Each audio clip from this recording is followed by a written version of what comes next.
Hello friends, welcome to my channel. So Uttarakhand LT 2024 का form भरने के लिए UKSSC ने लिंक जो है वो जारी कर दिया अपनी वेबसाइट पे। इसकी जानकारी मैंने आपको ऑलरेडी कल वाले वीडियो में दे दी थी। आज के वीडियो में मैं आपको बताती हूँ कि कैसे आपको स्टेप बाय स्टेप इस फॉर्म को फिल करना है ताकि आपका फॉर्म रिजेक्ट ना हो, क्योंकि कई बच्चे फॉर्म भरने में बहुत गलतियाँ कर देते हैं और उनका फॉर्म रिजेक्ट लिस्ट में चला जाता है, या फिर किसी तरीके से अगर वो एग्ज़ाम दे भी पाते हैं तो एग्ज़ाम देने के बाद जब आप क्वालिफाई करते हैं तो जब डॉक्यूमेंट वेरिफिकेशन होता है तो वहाँ पर आप लोग बाहर हो जाते हैं अपने फॉर्म में हुई गलतियों की वजह से और अपने डॉक्यूमेंट्स की गलतियों की वजह से। सो उन सभी गलतियों को अवॉइड करने के लिए आप इस वीडियो को ज़रूर देखें ताकि आप अपना फॉर्म सही से भर पाएँ। सो फ्रेंड्स, बिना देर किए शुरू करते हैं आज का वीडियो। सो फ्रेंड्स, फॉर्म भरने के लिए सबसे पहले आप क्रोम खोलेंगे और उसमें UKSSC गूगल पे टाइप करेंगे और UKSSC टाइप करते ही आपको मिल जाएगा UKSSC का लिंक, जिसे ओपन करते ही खुल जाती है UKSSC की वेबसाइट। सो वेबसाइट में आप नीचे जाएंगे तो आपको मिलेगा पदनाम सहायक अध्यापक LT के रिक्त पदों के ऑनलाइन आवेदन पत्र हेतु क्लिक करें। ये लिंक आपको दिखेगा और इसी लिंक को आपको क्लिक करना है। सो इस लिंक को क्लिक करते ही आपको फॉर्म का जो इंटरफेस है वो मिलेगा। सो यहाँ पर आप देखेंगे कि इन्होंने दिया है रिक्रूटमेंट टाइप ग्रुप C और एडवर्टीजमेंट नंबर दिया है और यहाँ पे पोस्ट का नाम भी दिया है, क्योंकि काफ़ी सारे फॉर्म फिल करने के लिंक इन्होंने दिए हैं तो आपको सही फॉर्म फिल करना है। तो आप इस लिंक पर जाकर आप पद नाम चेक कर लेंगे, असिस्टेंट टीचर LT लिखा है तो आप सही जगह पर आए हैं। इसके बाद ओपनिंग डेट यहाँ पर दी है 22 और क्लोजिंग डेट दी है 12 और यहाँ पर आपके पास अभी 20 डेज़ का टाइम बचता है। तो सबसे पहले आप इन इंस्ट्रक्शंस को पढ़ लें। ये मैंने आपको कल वाली वीडियो में भी बता दी थी कि ये जो इंस्ट्रक्शंस हैं यहाँ पर इन्होंने सबसे पहले आपको बता रखा है कि जो भी आपके प्रमाण पत्र और डॉक्यूमेंट्स हैं वो विज्ञापन के प्रकाशन की तिथि से पहले या विज्ञापन की अंतिम तिथि तक के होने चाहिए। उसके बाद इन्होंने आपको स्टेप्स दिए हैं आवेदन पत्र भरने के, तो यहाँ पर टोटल 5 स्टेप्स हैं। सो रजिस्ट्रेशन करना है आपको, एजुकेशनल एंड अदर डिटेल भरनी है, उसके बाद फ़ोटो और सिग्नेचर अपलोड करने हैं, फिर आपको पेमेंट करना है, उसके बाद आपको लास्ट में अपना फॉर्म प्रिंट कर लेना है। तो यहाँ पर जो कैंडिडेट हैं वो अपना ईमेल और मोबाइल नंबर जो है वो सही यूज़ करेंगे और एक बार जो ईमेल आईडी और फ़ोन नंबर वो यूज़ कर देंगे उससे एक ही बार वो फॉर्म भर पाएंगे। ठीक है, इसके बाद जो भी जानकारी आप भरेंगे वो सही होनी चाहिए। ठीक है, और यहाँ पर फ़ोटो की जो डायमेंशन है, जो भी आप फ़ोटो अपलोड करेंगे उसकी हाइट और विड्थ क्या होनी चाहिए ये इन्होंने यहाँ पर दी है, फ़ोटो और सिग्नेचर दोनों का। तो आप इस जो डायमेंशन है इसको आप फॉलो करके अपना फ़ोटो स्कैन करवा लें। इसके बाद आपको अपना जो क्रेडिट कार्ड वगैरह है या UPI है वो रेडी रखना है। तो फ्रेंड्स, इंस्ट्रक्शंस को पढ़ने के बाद आप अप्लाई नाउ पे क्लिक करेंगे। अप्लाई नाउ पे क्लिक करते ही आपका जो फॉर्म है वो ओपन हो जाएगा रजिस्ट्रेशन के लिए। यहाँ पर रजिस्ट्रेशन करने के लिए आप अपना सबसे पहले सब्जेक्ट सेलेक्ट करेंगे। सपोज़ आप असिस्टेंट टीचर LT इंग्लिश से फॉर्म भर रहे हैं तो यहाँ पर आपका फिर आगे के स्टेप्स खुलेंगे। तो यहाँ पर 10% और 60% करके 2 ऑप्शन दिए हैं।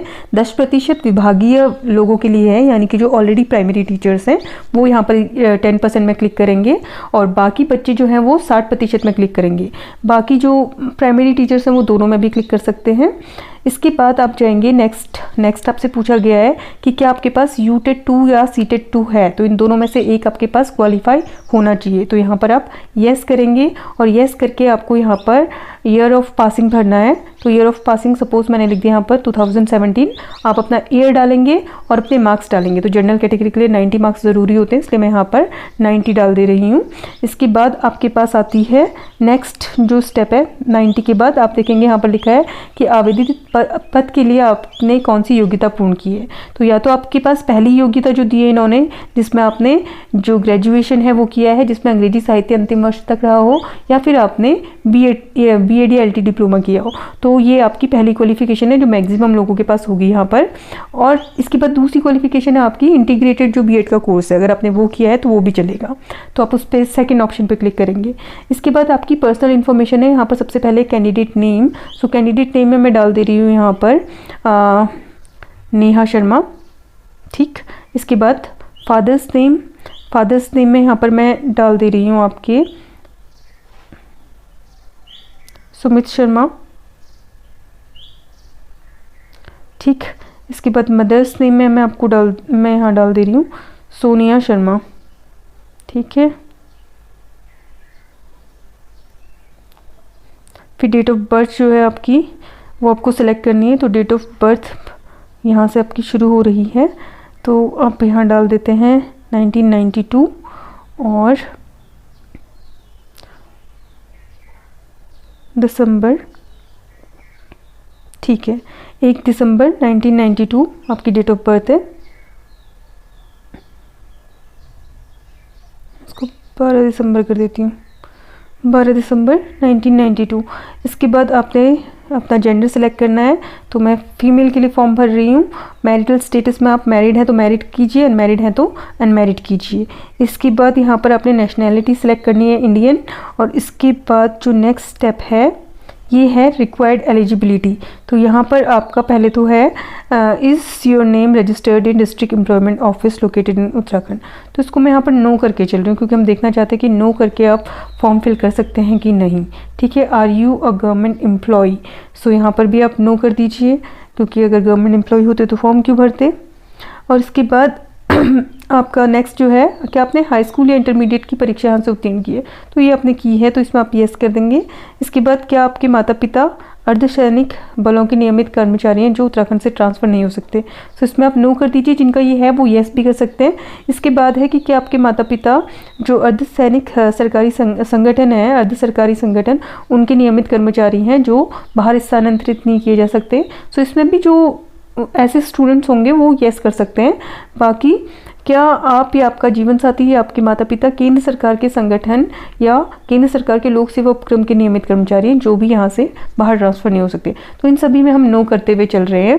इसके बाद है डोमिसाइल। डोमिसाइल बहुत इंपॉर्टेंट है आपको यहाँ पर, अगर आप उत्तराखंड के हैं तो डोमिसाइल में येस करना है। अब क्यों येस करना है, क्योंकि कई लोग सोचेंगे बिना डोमिसाइल के भी फॉर्म भरा जा रहा है तो हम बिना डोमिसाइल के ही फॉर्म भर लेते हैं। बिल्कुल ऐसा नहीं करेंगे आप, क्योंकि आपको जो भी रिजर्वेशन है यहाँ पर दिया है कि वर्टिकल एंड हॉरिजेंटल, ऊर्ध्व और क्षैतिज आरक्षण शासन द्वारा निर्गत तथा अद्यतन प्रचलित शासनादेश पर आधार पर केवल उत्तराखंड के आदिवासी अभ्यर्थियों को ही अनुमन्य है, भले ही वो महिला आरक्षण हो या वो आपका ओबीसी, एससी, एसटी, ईडब्ल्यूएस कोई भी आरक्षण हो, वो आप तभी अवेल कर सकते हैं अपने लिए जब आप डोमिसाइल में यस करेंगे। इसलिए आपको डोमिसाइल में यस करना है। इसके बाद नेक्स्ट है आपकी रिजर्वेशन कैटेगरी। तो सपोज आपने अनरिजर्व जनरल कैटेगरी से अपना फॉर्म फिल आप कर रहे हैं। अब यहाँ पर पूछा है कि आप दिव्यांग हैं तो आप नो करते हुए चलेंगे, अगर हैं तो येस करेंगे। एक्स सर्विसमैन हैं तो येस करेंगे, नहीं तो नो करेंगे। और अगर आप फ्रीडम फाइटर हैं, अगर हैं तो येस, अगर नहीं है उनके डिपेंडेंट तो नो करेंगे। इसके बाद आपका जो अनाथ वाला रिजर्वेशन है वो यहाँ पर दिया है, तो जो है वो येस करेगा, जो नहीं है वो नो करेगा। उसके बाद है उत्तराखंड फीमेल। सो उत्तराखंड फीमेल, क्योंकि फीमेल नेम से मैंने फॉर्म भरा है तो इससे आप येस करेंगे तभी आपको ये आरक्षण मिलेगा, नहीं तो आपको ये आरक्षण नहीं मिलेगा। इसके बाद आपको अपनी मेल आईडी डालनी है जो मैंने यहाँ पर डाल दी है। तो फिर आपको कंफर्म मेल आईडी करनी है, तो मेल आईडी आप यहाँ पे कंफर्म करेंगे, दोबारा डालेंगे। फिर मोबाइल नंबर डालना है और मोबाइल नंबर को भी आपने कंफर्म करना है, तो ये आप डालेंगे। इसके बाद अपने अपना एड्रेस यहाँ पे डालना है। तो एड्रेस लाइन 1, लाइन 2, स्टेट और डिस्ट्रिक्ट करके इन्होंने दिया है, फिर सिटी दी है और फिर पिन कोड दिया है। तो आपने अपना इस तरीके से यहाँ पर एड्रेस टाइप करना है। और एड्रेस टाइप करने के बाद यहाँ पर आपको अपना परमानेंट एड्रेस डालना है। तो अगर आपका अलग है दोनों एड्रेस तो आप दोनों डालेंगे, अगर अलग नहीं है तो आप परमानेंट एड्रेस में यहाँ पर चेकबॉक्स क्लिक कर देंगे ताकि आपका जो एड्रेस है वो फिल हो जाए। इसके बाद आपका जो प्लेस है फॉर्म भरने का, तो मैंने इसमें अल्मोड़ा डाल दिया है। इसके बाद आपने जो पासवर्ड है वो बनाना है अपने इस फॉर्म के लिए ताकि आप लॉगिन कर पाएँ। तो यहाँ पर मैं एक पासवर्ड बना रही हूँ जिसमें आपका एक अपर केस, एक लोअर केस और जो स्पेशल वर्ड है सारे होने चाहिए यहाँ पर। और अब इसी पासवर्ड को आपको दोबारा से टाइप करना है ताकि आपका पासवर्ड जो है वो कंफर्म हो जाए। तो यहाँ पर दोबारा से आप इस पासवर्ड को टाइप करते हुए चलेंगे। ठीक है, इसके बाद जो सिक्योरिटी की है ये आपको यहाँ पे डालनी है।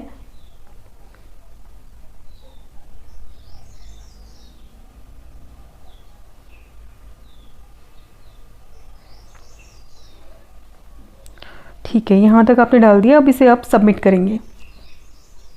सो सबमिट करके आप देख सकते हैं आपकी बेसिक इन्फॉर्मेशन यहाँ आ गई है। Candidate's name Neha Sharma, father's name Sumit Sharma, mother's name Sonia Sharma और डेट ऑफ बर्थ आ गई है यहाँ पर। और यहाँ पर आपकी पूरी डिटेल आ गई है, ईमेल आईडी, मोबाइल नंबर, सब कुछ यहाँ पर आ गया है। तो इस तरीके से आपका ये जो फॉर्म है ये पूरा इन्होंने दिखाया। तो अब यहाँ पर आपको क्लिक करना है मैंने पंजीकरण फॉर्म में मेरे द्वारा दर्ज किए गए सभी विवरणों को सत्यापित कर लिया है। अगर आपको चेंज करना है तो आप चेंज भी कर सकते हैं, यहाँ से आप सबमिट नहीं करेंगे फिर। ठीक है, तो आप यहाँ देखिए अगर नहीं करते हैं तो आपका एडिट का ऑप्शन आ रहा है, और अगर आप सबमिट करना चाहते हैं, सत्यापित कर लिया है, अगर आप इस ऑप्शन पे क्लिक करेंगे तो आपका सबमिट का बटन आ रहा है। तो अगर आपको चेंज करना है तो आप नो करेंगे, नहीं करना है तो आप डायरेक्ट सबमिट करेंगे। सबमिट करते ही आपका जो रजिस्ट्रेशन है वो आपकी ईमेल आईडी पे आ जाएगा। अब आपकी ईमेल आईडी पे आपको रजिस्ट्रेशन नंबर आ जाएगा और इसके बाद आपको क्लिक हियर टू लॉगिन करना है। लॉगिन करने के लिए सबसे पहले आप अपनी मेल आईडी डालेंगे या मोबाइल नंबर डालेंगे। उसके बाद आप जो पासवर्ड आपने बनाया है वो डालेंगे और उसके बाद जो ये कैप्चा दिया है इसको आपने यहाँ पर टाइप करना है। सो ये टाइप करते ही आपके पास लॉगिन का ऑप्शन आ जाएगा, तो आप लॉगिन पे क्लिक करेंगे।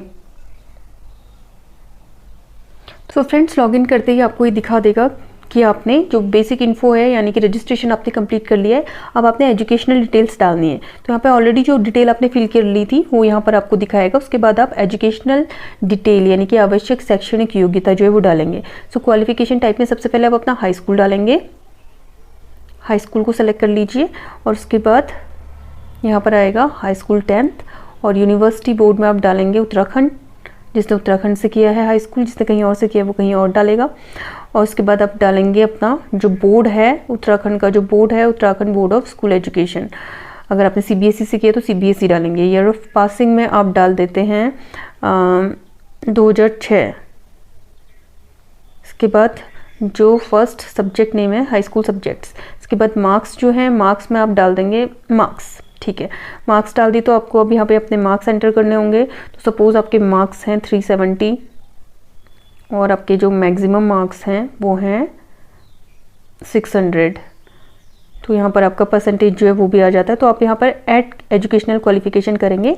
आप देखेंगे कि नीचे आपका जो क्वालिफिकेशन टाइप है ये पूरी टेबल बन के आ गई है और यहाँ पर आपका ऐड हो गया।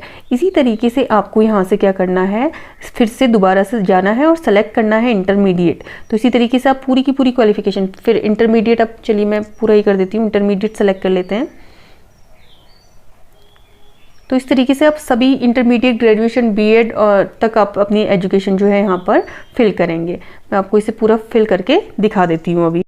सो फ्रेंड्स, यहाँ पे मैंने सारी एजुकेशनल क्वालिफिकेशन ऐड कर लिया। आप देख सकते हैं हाई स्कूल मैंने ऐड कर दिया है, इंटरमीडिएट ऐड कर दिया है, इसके बाद ग्रेजुएशन और बीएड भी मैंने यहाँ पर ऐड कर दिया है। सो उसके बाद आप चूज़ करेंगे अपना एग्ज़ाम सेंटर। सो एग्ज़ाम सेंटर में जो पहली आपकी वरीयता है, सपोज़ मैंने यहाँ पर अल्मोड़ा डाल दिया है और दूसरी वरीयता में मैंने यहाँ पर बागेश्वर डाल दिया है। इसके बाद आपको जो यहाँ पर बताना है कि क्या आपके अगेंस्ट कोई क्रिमिनल केस पेंडिंग है, तो इसमें आप कर देंगे नो। इसके बाद क्या आपको कभी ब्लैक लिस्ट किया गया है, तो नो। इसके बाद आपकी कैंडिडेट की एक आधार आईडी मांगी है, तो आप यहाँ पर आधार कार्ड डाल देंगे और आईडी प्रूफ यहाँ पर आपसे मांगा है, तो आप आधार नंबर 12 वर्ड्स का 12 जो डिजिट है, 12 डिजिट में आप अपना आधार नंबर जो है वो यहाँ पर टाइप कर देंगे। सपोज़ यहाँ पर मैं टाइप कर दे रही हूँ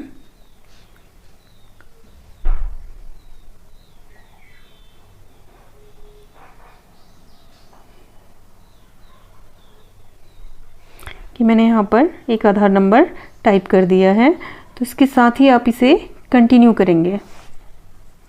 कंटिन्यू करते ही आपका देखिए जो सेकंड स्टेप है उसमें भी क्लिक आ गया है। तो आपका यहाँ पर आप देख सकते हैं कि फर्स्ट स्टेप और सेकंड स्टेप दोनों ही कंप्लीट हो चुके हैं।